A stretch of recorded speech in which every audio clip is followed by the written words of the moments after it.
This is going to be a very tedious and long project that I've worked on, and I've entitled it Legality of the FDA Final Rule, and I broke it down into 9 parts, also with a prologue and an epilogue. This is the prologue. I'm going to speak to those 9 parts, and that is part 1 will be past and present litigation. Part 2, FDA contracts. Part 3, chemistry and toxicology. Part 4, Administrative Procedures Act. Part 5, Tobacco Control Act 2009. Part 6, FDA Final Rule 2016. Part 7, FDA Draft Guidances. And I will probably update them in another video outside of this particular project. Part 8, FDA electronic submissions, and Part 9, FDA executive orders, and then I'll have an epilogue. So actually there will be a total of not only 9 videos, but there will be a total of 11 uploads.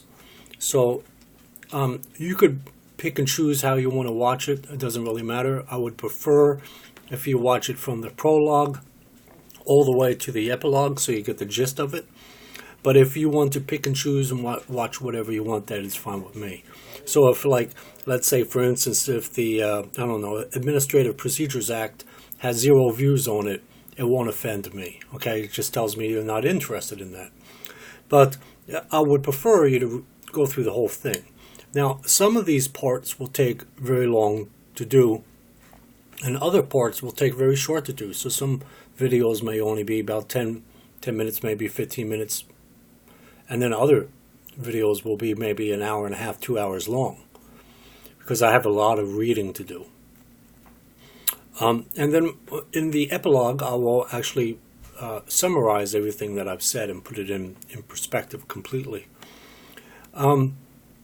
So what I like to do is just speak to the basic parts that I'm going to be doing, and that is past and present litigation. So past and present litigation is about cases that have gone before the FDA that has to do with Tobacco Control Act or tobacco-related products or tobacco products in themselves. And then also I'll speak to present litigation, meaning like Nicopure and things of that nature. In part 2, FDA contracts, I will speak to all the contractual relationships that the FDA has through their stakeholders, and where the FDA themselves do not have the capability of performing all these lab tests and scientific analyses. What they do is they contract out to labs, research development companies, etc., that do all that testing for the FDA, as well as like vape shops that mix their own e-liquid, or e-liquid manufacturers, hardware manufacturers, software manufacturers that are in the vaping industry. They have to test their own products. They have to do all their analysis. They have to go to the lab. They got to get toxicology reports. They have to get all the scientific data to provide to the FDA, because the FDA does not do that. Okay, so I'm going to speak to that in part 2. In part 3, I'm going to talk about chemistry and toxicology. What that is, I'm going to talk about what the effect of nicotine has on the human body as far as the chemistry and toxicology. That is, when you inhale, like when I inhale this,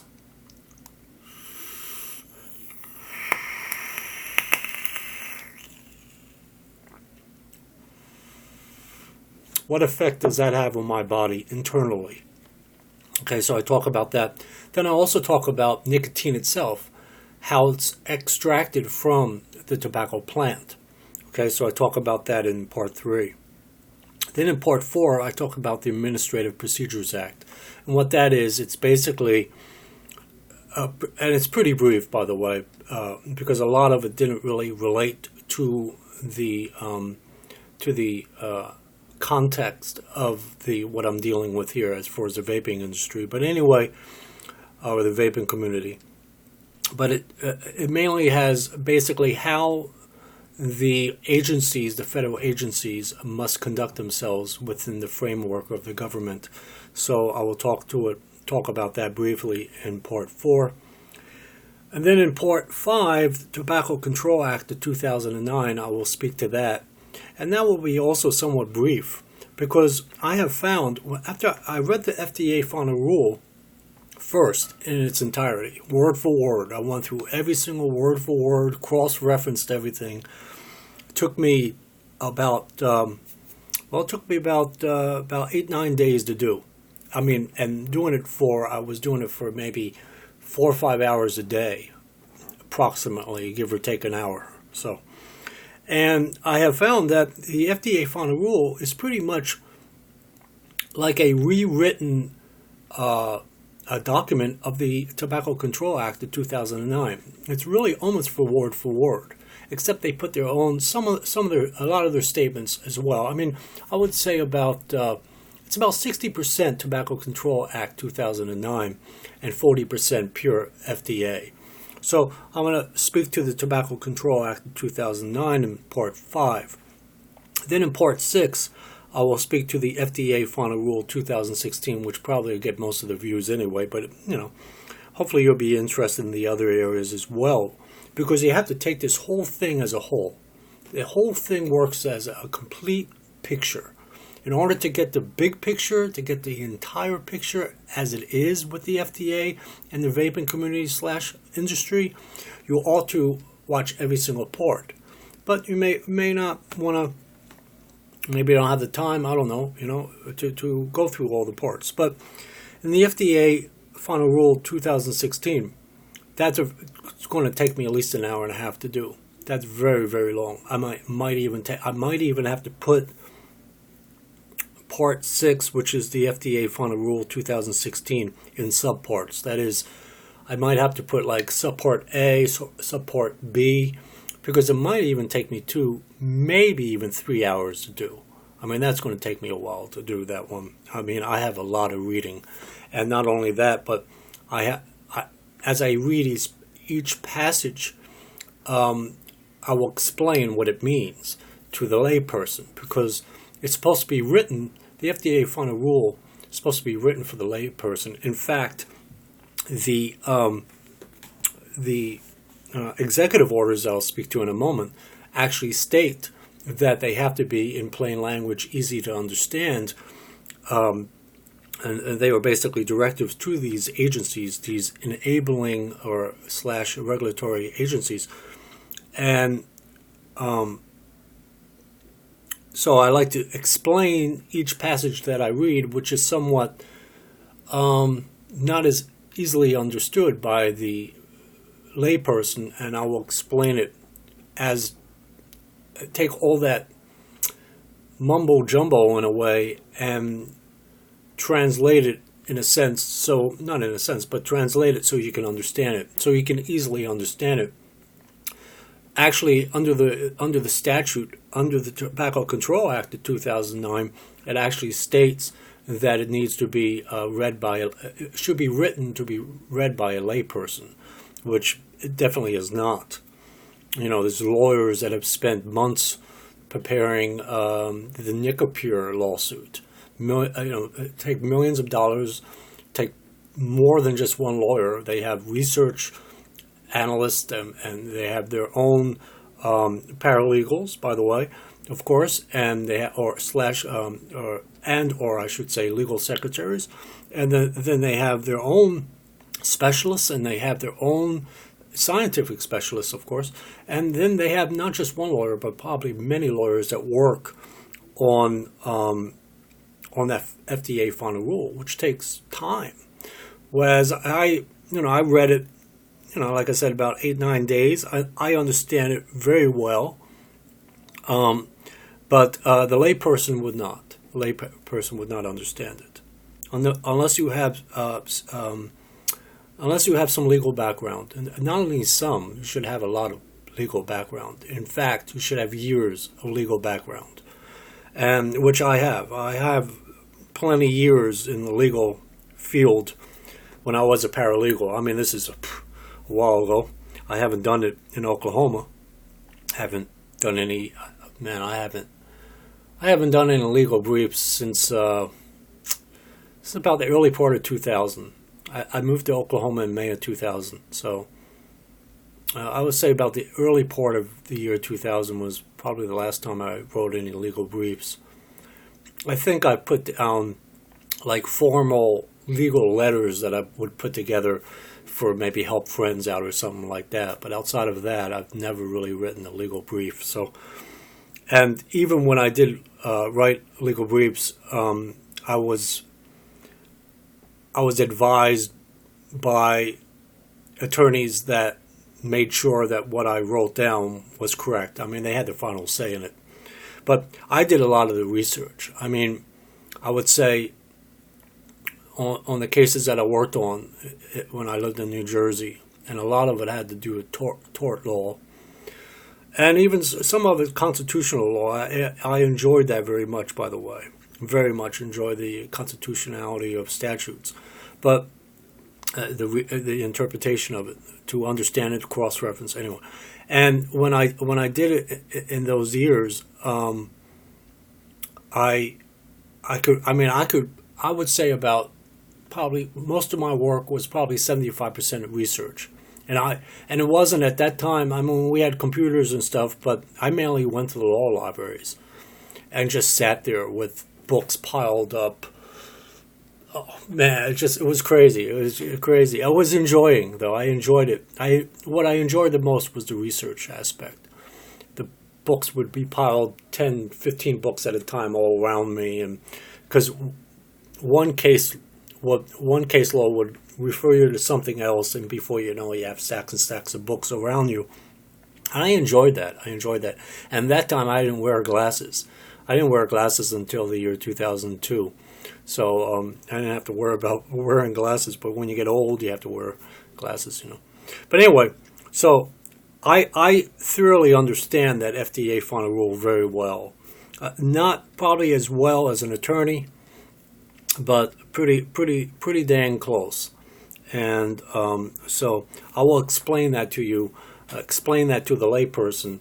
As I read each passage that I wrote down, plus one I'm going to read from that I've saved in PDF as well as Word document, I will read from those as well, and then explain to you guys, which are laypersons, what it really is saying, what the meaning of the passage is. And then on so that's part 6, FDA Final Rule 2016, which, like I said, probably take a good 2-3 hours to do. Yeah, it's going to take a long while to do that. And then I'm going to say as a side note, I'm not going to do this all at once. Like normally, I will video something like right on, like within an hour, and then upload it. But this is going to take me, even though it's done today, which is, I finished it on May 25th, 2016 at around 9:30 p.m. But it'll take me a few days to do the video, so it probably won't be uploaded until, shooting for Friday, maybe Saturday, no later than Monday. So I'm going to upload them all at once, so I'm not going to just do one or two. I'm just going to put all the parts and the epilogue and prologue all at once, uploaded at once. So anyway, and then part 7, FDA draft guidances. There's a few to read from that the FDA has provided to the vaping industry, and there are more to come, many more to come, in the very near future, even before the effective date of August 8th, 2016. And as time goes by, each time I get a FDA draft guidance, which is emailed to me by the FDA because I signed up for that some time ago, then I will supply that information in separate videos. But what that is it's the FDA, throughout the entire FDA final rule, it states that, well, the FDA has not reached a conclusion on certain issues, and therefore they will have these draft guidances in the future. Now they have, let me see real quick how many they have now. I mean, right now they have 8 of them out. There's 8 of them now out. But there's going to be plenty more to come. And I will update you accordingly on those draft guidances. And what they basically do is, they're really, because believe it or not, unfortunately, draft guidances have the full effect of the law. And what they are basically, they call them draft guidances, but really they're just amendments to the FDA final rule. And the industry, the vaping industry, has to follow these draft guidances just like as if they follow the FDA final rule. So therefore, those draft guidances have the full force of law / statute. And throughout the FDA final rule, it states all these draft guidances that were available or are available. And then I clicked, on copy paste, and I saved the ones that they spoke of in the FDA final rule. But like I said, there are going to be many others. I mean, probably 100 of them, maybe more, in the next 2 or 3 years. And I will accordingly put them up, upload them into, make a video and upload them to keep you guys up to date. So that's port 7. And then port 8 is the FDA electronic submissions. Now, what the FDA recommends in the FDA final rule is that the vaping industry, be it vape shops, e-liquid manufacturers, hardware manufacturers, software manufacturers, that they submit all their 1,500, actually it's 17, I think it's 1,723 hours of paperwork, which can be like, I don't know, probably 5,000 pages of material, maybe more. They don't have to send it to the FDA. The FDA actually has a process, and I'm going to speak to that when I do the video. They actually have a process that these vape shops, or especially the ones that mix their own e-liquid and sell it, the hardware, software, e-liquid manufacturers, can submit all their data via the electronic submission, that is through the computer. And the FDA supposedly states, they state in the FDA final rule, and I'll speak to it when I read the FDA final rule as well, that it'll be easier process to process it electronically and upload it onto the FDA servers than to submit it in hard copy, I should say. Now, that's yet to be seen as if it'll actually work. I mean, if anybody remembers the Affordable Care Act, in other words, the Obamacare, remember when they put the website up and everyone was trying to get their medical applications into the computer system, it actually crashed several times. So, they may have that problem with the FDA with this situation, but I don't think anyone will really be submitting too much PMTA applications to the applications plus all the data to the FDA anytime soon. So maybe it won't crash. Anyway, and so that's part 8. And then the FDA executive orders, which is at part 9, what those orders, they actually speak to orders, these executive orders, in the FDA final rule. And so I copied and pasted them, and I brought them up, and I wrote some passages in regards to it, which relates to the vaping industry, as far as what's going on with the vaping industry. And these are executive orders. Basically what they are directives. In other words, they direct the agencies to how to conduct themselves within the framework of the government. So I'll be speaking to FDA executive orders, and the only ones I'll be speaking to is William Jefferson Clinton's executive orders and Barack Hussein Obama's executive order. They're the only ones that or pertinent to the FDA that was actually cited in the FDA final rule. So that will be part 9, FDA executive orders. And then, of course, I'll give my epilogue. And I'm not going to tell you how I'm going to sum it all up. I'll save that for last. And so that's pretty much the context of the legality of the FDA final rule. And like I say, it's going to take a while. I think altogether, probably it'll be probably 6-7 hours long. Well, maybe not that. I'd say a good 5 hours long altogether. But I will give you so much information that you will completely understand exactly what the FDA final rule actually entails. You will understand it as if you were reading it with a legal mind. You'll understand it completely. And of course, if you have any questions, I always answer anyone that gives me questions or comments or anything, regardless if it's harsh criticism or just information that you may be requesting or whatever.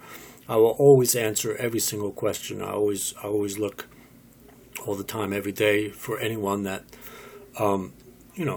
that comments or asks questions or whatever on whatever video it may be. Because I believe that if you take the time to ask a question, I ought to take the time to answer it. I mean, it's just out of respect to someone who actually asks the question, that takes the time to think about it and then put it down in the comment section. Ought to have a response on every single one. There's a lot of YouTube channels I go to that don't answer every single question. The only person I think ever, or comment or suggestion, or just a statement even, I'll even respond. I think the only one that answers every single one is Pete Pizzardo, Phil, on his channel. He's like the only one that probably answers. Maybe there might be other ones, but he's the only one that I know that answers every single solitary comment. He'll respond to every single one. And I'm like that too. I just out of respect for the vaping community. So that is the legality of the FDA final rule. And this is my epilogue. I mean, excuse me, my didn't end that quick. But this is my prologue as to what I'm going to speak about. And I don't edit any of my videos. I have editing software, but I never use it. Because to me, it's as live as you're going to get. To me, someone that edits their video is not being sincere, as far as I'm concerned. In other words, you don't see the throughout my videos, you'll see me get tongue-tied and everything. I don't edit that out. I'm funny that way. I'd rather be very real with you, very straightforward. And even though, you're maybe on the other side of the country or wherever you may be, or somewhere even I have had people view my videos from Australia, from Britain, from Canada, from Malaysia, from all over the world. Not a real lot. I just started this channel in January of 2016. But people, they watch my videos from all over the world, and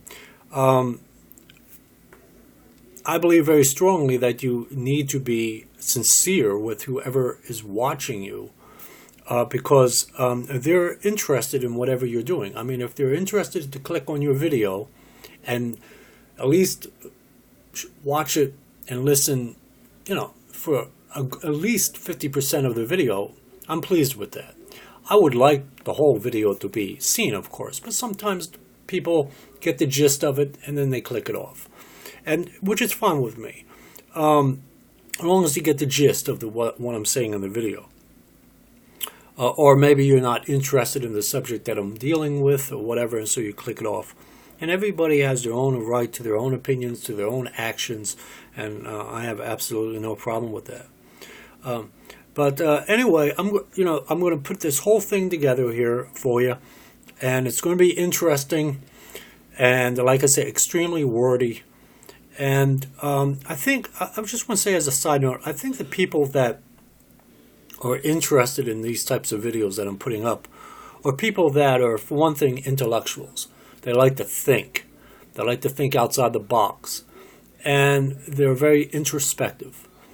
And they don't take no for an answer. In other words, like if someone tells you something, you'll think twice about it, unless it's your boss. Now, if your boss tells you something to do, you got to do it, right? But outside of that, or maybe outside of and as well as your spouse. If your spouse tells you to do something, probably you're going to do it mainly out of love, but still you wind up doing it anyway, regardless if it's love or not. But outside of those two situations, those two scenarios, I believe very strongly the people that watch my videos think twice on everything, and they like to think. And there probably are some that watch my videos for entertainment, but it's mainly those that like to think, that are intellectual, that can think abstract as well as concrete, and not only that, that really care about the vaping industry / community. They really care about it, and they want to gain as much knowledge as they can, which in turn turns into wisdom. Over time, as you think about it, turns into wisdom. And I strongly believe that those that watch my videos, or videos like this, really and truly care about the vaping community or industry, and they don't want it to go away. And certainly I myself don't want vaping to go away. I enjoy it very much. It's not only that it supplies the nicotine instead of smoking those analog cigarettes and possibly killing me or not allowing me to live a little longer than I possibly can without those things. But also it's turned into a hobby. I enjoy the hobby itself of collecting certain things. And the other thing is I enjoy building your RDAs, or RTAs or RDTAs. I mean, you enjoy doing that because you like to tinker around with things and all kinds of stuff. So I believe the ones that watch my videos are not only caring individuals that care about the vaping industry / community, but they also have a passion for it as well, and they don't want it to go away.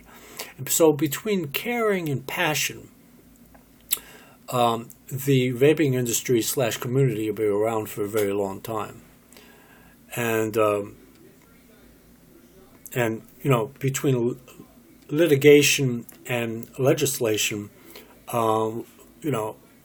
we have the FDA final rule, and that is our springboard, so to speak. That's actual law that can be fought against. Before, a proposed rule that the FDA had was, just a piece of paper. But the FDA final rule is an actual statute in the Federal Register, published on May 10th, 2016. That's an actual law that you can apply action to. Understand? And through either legislation or litigation. And there's no stopping us now as far as I'm concerned, because we actually have everything to lose, if you really think about it. So it's like Frank Sinatra once sung a song called All or Nothing. So I think that's the best song in the world to sum up the vaping industry / community. It's definitely all or nothing.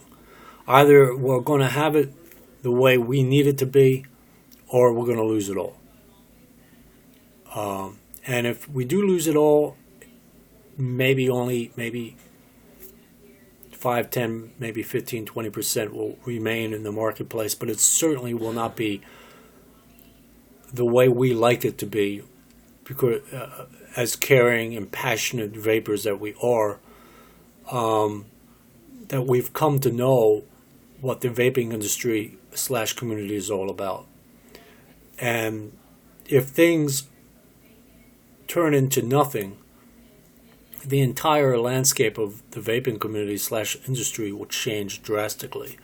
Will not be at all what, well, I've started vaping in April of 2011, and the products on the market changed drastically even from that time. I can't imagine those that were vaping in 2009. There are plenty of vapors out there. I think Phil Pizzurro was vaping in 2009. If I'm correct, I'm not sure on that, but I think he said that once.